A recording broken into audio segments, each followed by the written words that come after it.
Hey there everyone. Today's video and a new playlist that I'm creating is going to focus on the city of West Memphis, Arkansas. With that, I had an officer reach out from West Memphis who's now doing some crime analysis work within the police department there and trying to understand some of their local issues at hand. With that, that's kind of the purpose of this channel, is to assist when I can. I have been behind on getting hands-on with their data, but I hope to this summer kind of get into it more. And it's an interesting project collaboration, given it's very common across agencies and across the US and even around the world, of not a lot of agencies actually have crime analysts, especially when we go to smaller size agencies, that the employment of hiring of crime analysts isn't always there, to where it's a tough sell at different points on trying to talk about and value a crime analyst for an agency. With that, that's where a lot of, I think, cool researchers come into play, and the collaboration between academics and people in the field of doing projects like this or collaborative works together. So this series is going to be kind of a dedicated playlist to West Memphis data and just understanding local issues for them. We'll kind of collaborate and go back and forth. With that, for those of you who are not familiar with West Memphis, when you hear Memphis, you might think of Tennessee, but if we take a look at the quick Google map, we can see that West Memphis is actually in Arkansas, and that population-wise is much, much smaller, but in very close proximity to a very populated city, a high level of crime that oftentimes crosses over our boundary here. So if you want to get into environmental crime and discussing crime pattern theory, yes, we have a literally physical edge being the Mississippi River, but we have bridges and the interstates that take you to and from very quickly. So you have a higher crime rate in West Memphis than you would expect based on the population size. And when I say that, I had a student that's now going to be an incoming graduate student this prior semester work on a couple infographics, one being crime related, one being socio-demographic, pulled from the ACS. On the left, you can see population-wise, just under 25,000, our gender, race, some of our SES measures with it that we oftentimes look from a community neighborhood level, oftentimes attached to a disadvantage index, trying to understand the socio-demographics of the city as a whole. To be honest, I hadn't looked at West Memphis too much prior to this. I've driven through it, been around it, but I've never stopped or anything to that part. So it gives us a nice understanding of the background of the city, and kind of, if we're trying to understand the population, risk of crime, crime occurrence, it's oftentimes very good to understand the socio-demographic makeup of residents in the city as a whole. Pulled this from the ACS, similar to a lot of different jurisdictions, cities, places, counties that you can do in the US. Good information to know where we're starting from within a socio-demographic range.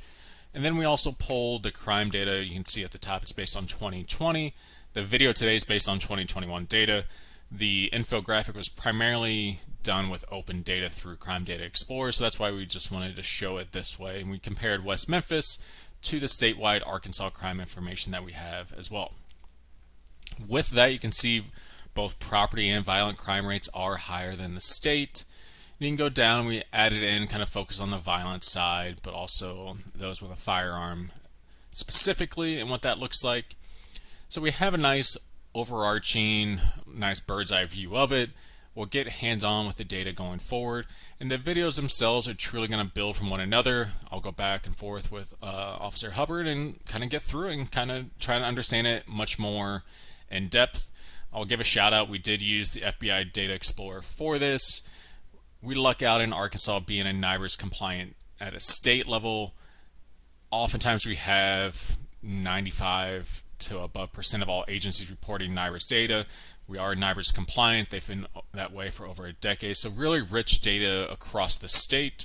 So the data set that we'll see today and kind of work with in the coming weeks to months is NIBRS based in terms of some of the fields that we can pull. And I love the richness of the data itself. With that, also have an attached link to Dr. Jacob Kaplan with a K, his crime data tool that I'm a huge advocate for in terms of ease of access and use in pulling crime information across agencies in the US. Give it a look if you have not before. But with that, today's video is much more of an introduction to the data set. Do a quick couple things to understand some of the counts and distributions of offenses itself. So as you can see here, the data set in front of you is truly, it's at the top. You can see the 2021 felony data. I just put working at the end to know it's my working data set. I did delete a couple columns just for the sake of this being posted online. The fields that I did delete will allow for some interesting distance to event type analysis later on. But for the sake of what we're doing today, I only kept the location information for the actual crime itself. You can see across row 1 all of our variable or column labels from incident to agency, and we'll go across. But you might wonder, well, why is there multiple offense incident numbers? So for 02604 we have multiple ones, and I'll scroll across and this will just kind of show you what we're talking about.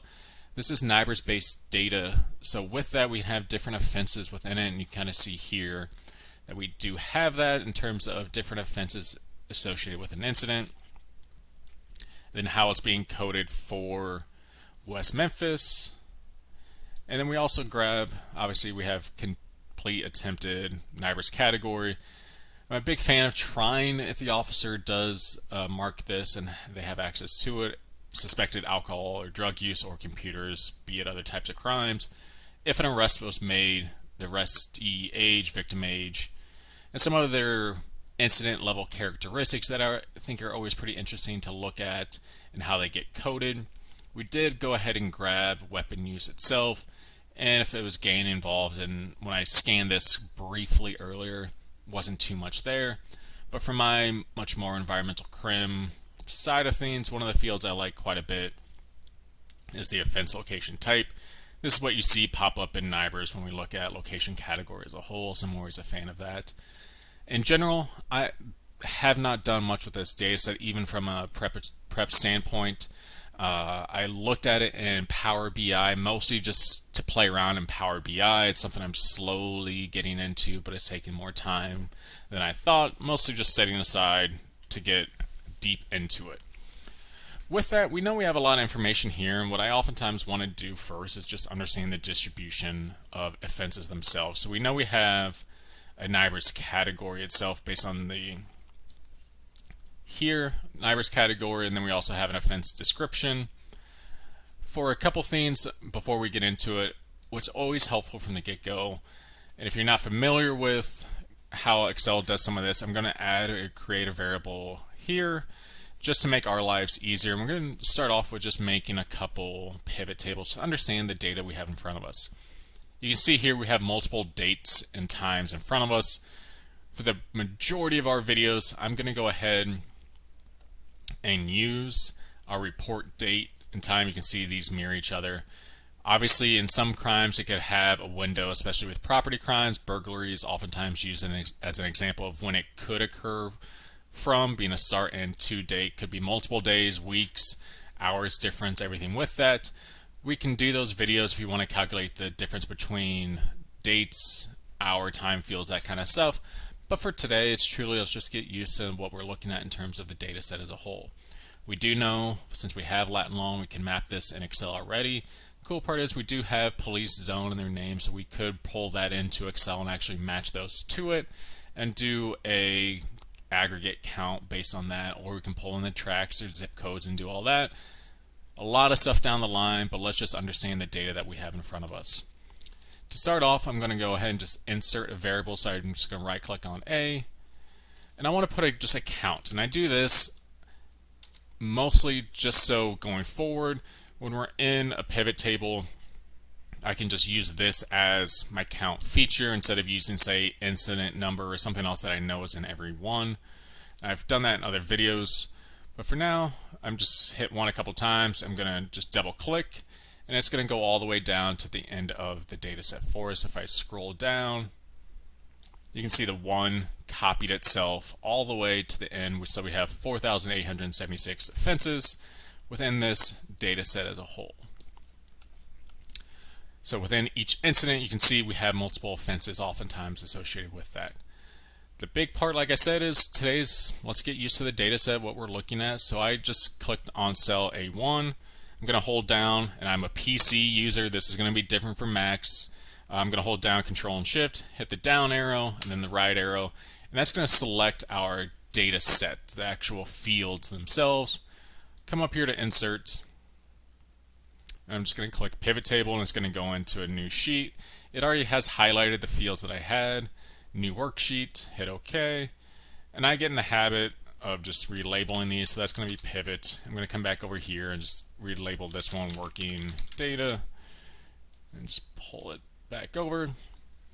So in the pivot table, I truly just want to know what our NIBRS categories look like themselves. So as rows, I'm going to go ahead and pull NIBRS category, pull it down. You can see all of the different IDs, and this is the coding that, if you're familiar with NIBRS, that might look somewhat familiar to you as well. With that, I'm going to take that count measure that we had and just drop it down into our values, and it's truly a sum of count. You can see up here we do have some that have blanks. We can go back in the data set at a different time and pull that out, but there also is a pretty cool part to where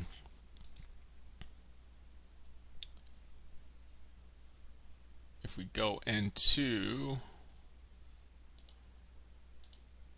our row labels and we just uncheck the one that has the blank next to it, click OK. It's going to take out that 859 from ours. Oops, sorry about that.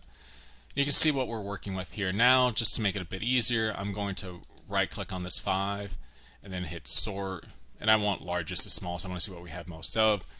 And you can see that we have a lot of ag assault, followed by drug and some larceny offenses. Not too surprising given what we looked at the 2020 data, knowing that violence was a bit higher, even property crime as a whole. So at least we know what we're working with there. Pretty interesting that way to look at it. So we know our crimes that are most frequent, and this is just truly a count across 2021 offense-wise. We also have zip codes, so say we wanted to then just look at how do these look based on a zip code. We can see most of these are coming back to a specific one. There's probably not a lot of variation in terms of zip code coverage within, since West Memphis is a bit smaller, but if we do a zone name, so how they split up West Memphis into their policing zones, what these look like, and if we look at northeast to northwest, southeast to southwest, keep in mind the east side of West Memphis would be closest to Memphis.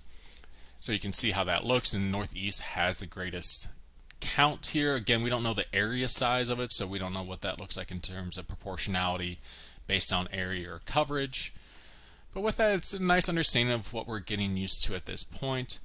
Oftentimes what we do across our data itself is, I'm just going to remove that and come back to our data set, is look at crime over time, oftentimes be it week, month, or over the year. Since we have just a 1-year data set, I'm going to pull out and make a couple different time measures that will allow us to do comparisons down the line. We'll build up to, once we get some even 2020 data or enough of 2022 going on, say the first 6 months, if we wanted to do comparisons that way. I will caveat the percent change part that was brought up on IACA, and then Van Patten and Wheeler both discussed it. I'll bring that up. We'll get into it in the future in understanding percent change versus what's a meaningful part to look at that with other than a percent change. But with that, if we're going to use our report date, and I'm just going to come next to our location, so an address field of where this occurred. I'm going to go ahead and hit insert. I'm going to put a couple in here, so I'm going to do month, and let's do 2 more inserts. Oh, day of week, and let's go ahead and do hour. So if we do month and we have we can use either one, because you can see here they're interchangeable. I can go ahead and hit equal sign, and I want Excel to give me a text version of that back. So I want it to say the month versus the actual number itself. It's preference I have, but it's not too different. So I could do month and just pull it out of here. And if you see that, you might think, well, damn, this isn't what I expected. If you see my cells, and I oftentimes myself make the mistake, it's still in custom when I want it to be general. So I'm just going to highlight these columns, hit general, and we know now that when I hit month, it pulled that out for us, knowing that it's June. I would rather have it say June, so if I'm do text, still use that same one, and I know for the format of it, I want it to be the full spelling of it. So if I do M 4 times, it will give me June itself. Say we had a longer month, say January. If I only did 3 M's there, it would abbreviate it and just say JAN for January. But with that, I can copy that down. And if we scroll down, just to eyeball it, check, May starts to change from May, and we're good to go there. And I actually had a student point this out to me of, could this work for day of week? Because I always got in the habit of changing, say, report time to a long date, to where it gave me day of the week, and I started to type out the day until it caught on, Excel caught on with what I was doing, and then it could autofill the rest for me. With that, there's another way, and truly just this past semester a student brought it up. I'm going to do the same text part, open it up, same value, and all we did here was hit D, D, D, D, and that's going to give you the full one. You pull it out so we know June 30th of 2021 was a Wednesday, and you're just going to, by double clicking that little green box, it's going to use that same formula and just move it down one row each time. So we now have the month of the year, the day of the week. And again, if we wanted to do hour, this one is truly just type in hour, click on that, and it's going to pull that hour for you. Now I'm going to add one extra one to this, I guess, time field, and that's just going to be week of year. This is oftentimes agencies get in the habit of wanting to compare week to week from year to year. So 1 week of 2021 compared to another week of 2022. And this is where oftentimes you want to look at percent change. And instinctually, we want to look at there's a 20% increase or a 10% decrease. It's powerful when you talk about that, but in actuality, in terms of the distribution and when it comes to counts, it might not be actually that meaningful when we talk about it that way, especially when you have smaller counts. I'll post a link to Dr. Andy Wheeler's post on this and how he walks through it. It's great. I've been using it more and more. It's a nice, easy way to discuss, was this meaningful change? Was this a meaningful change? And is this truly a significant change from week to week, month to month itself? So with that, we want to know the week of the year. So we truly do week num, and it's going to return the week of the year for us. So I'm going to click on our report date again. And the cool part is when you hit that comma, it's going to say, well, how do you want your week to start? Do you want it to be on a Monday, Tuesday, Wednesday, Thursday? How do you want that to go? I'm going to go ahead and do 1. So every week is going to start with a Sunday, and it's going to start at January 1 and kind of go forward that way. And label our weeks accordingly that way. So if you want to do week comparisons, you can end up doing it based on the number itself. Yes, you'll have to go through and kind of pull those dates back out. And that's going to be a video down the line kind of thing. But we at least have some good temporal data now to work with. So if we come back here to our pivot table, I click on it and come up to refresh. By clicking refresh, it's going to add in those fields I just created for us. So now say I just want to take a look at month of the week, month of the year, and you can see where some of our highs and lows are. Again, if you're not familiar with Excel, and obviously you can go up and down and eyeball it, if I go ahead and just highlight these numbers here, come up to home, come under conditional formatting, and if you've watched some of my other videos, this is where we're getting into temporal heat maps. But a nice color scale. If we go to the second one to where red is our high numbers, we can see where our peak months of the year are. And say you weren't interested in knowing this for all crimes. Given what we just did in our prior example of going through a specific NIBRS category, let's use that NIBRS category as a filter. So if I dropped and clicked that down here, I can come up here and now say I'm just interested in ag assault. I click OK, have one applied, and all of these numbers update as well as the conditional formatting. So you can see here, and that's interesting in June of 2021 that there was that much of a decline. So I'd be interested from the police department perspectives of what was going on to where you had that much of a sudden drop come June of 2021. I'm wondering if lockdown changed again or something else occurred that altered from May to July to have that much of a decrease in ag assault offenses themselves. but it's a nice example of what you could do there. Let's go ahead and take now that filter off. So we still have month and the next step, and I've made many videos on this. We're interested in actually say day of the week. So I'm going to pull, before it goes crazy, I'm going to pull month out, drop down day of the week. So you can see here, Tuesday's actually a high day as a count overall.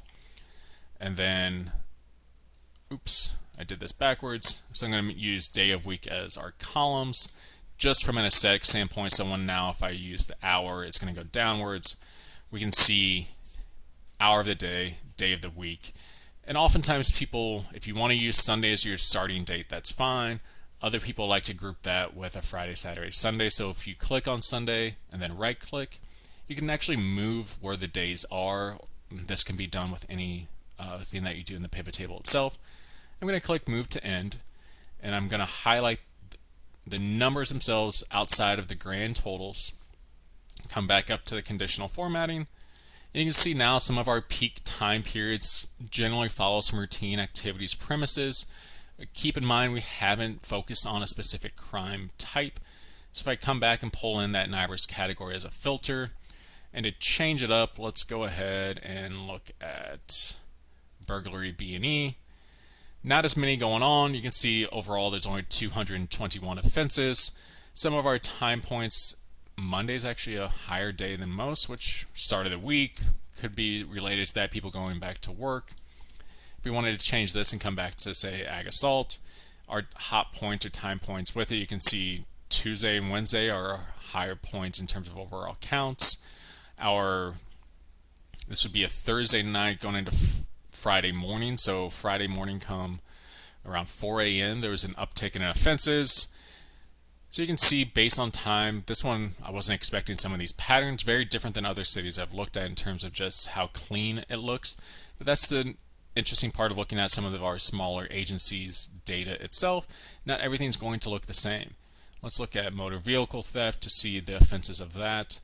So if we're getting into late Monday night, it looks like it's picking up, and even around in early mornings.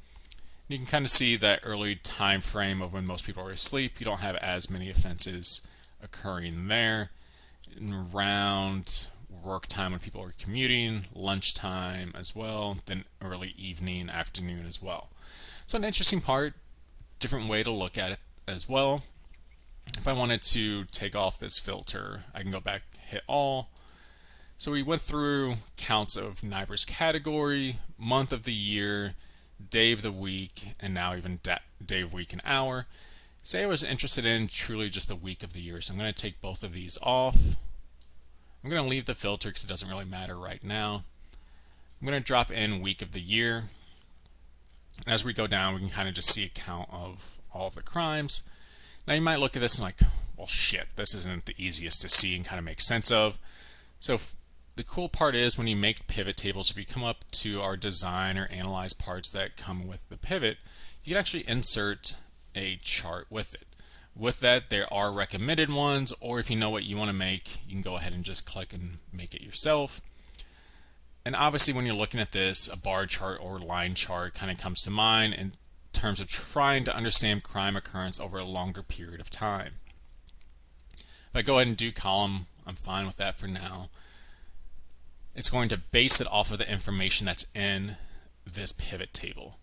So as we can see here, what this looks like by week of the year. So keep in mind, week 1 is probably a couple days overall compared to week 2 when it starts with 7 full days. But you can see what this looks like over the course of the year of 2021. With that, say I made a change over here to our filter, and you can do this a couple different ways. Say I wanted to look at murder itself. There's not that many of them as a whole. You can see that total of 5. There wasn't a single week that had more than 1. Let's change this and now come down to, where was larceny? Trespassing, drunkenness. And there we go, just all other larceny. And it updates based on that itself. So when you apply a filter, you can see how that shifts. You can also do it within the chart itself. So if I wanted to change this and say I wanted to look at a couple different crime types, make sure you check the box down here. And let's say we want to do some of our more violent crimes that often come up. Murder, or ag assault, and robbery. Ones right here, I'm going to uncheck our other larceny.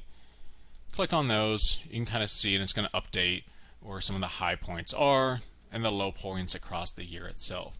So a nice way to visualize the data, start to understand the temporal patterns of crime occurrence within West Memphis.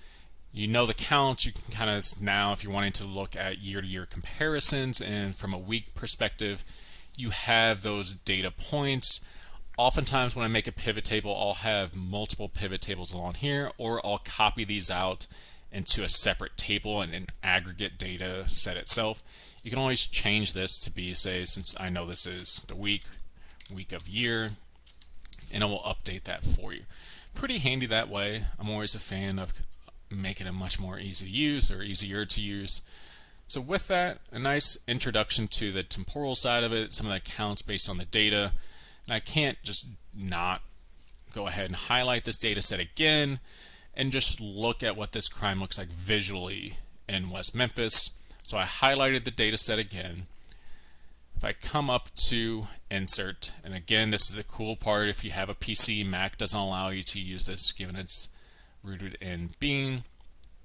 If you use map, and we'll do this at a different point, this is good if you have county or even city level or country level even itself.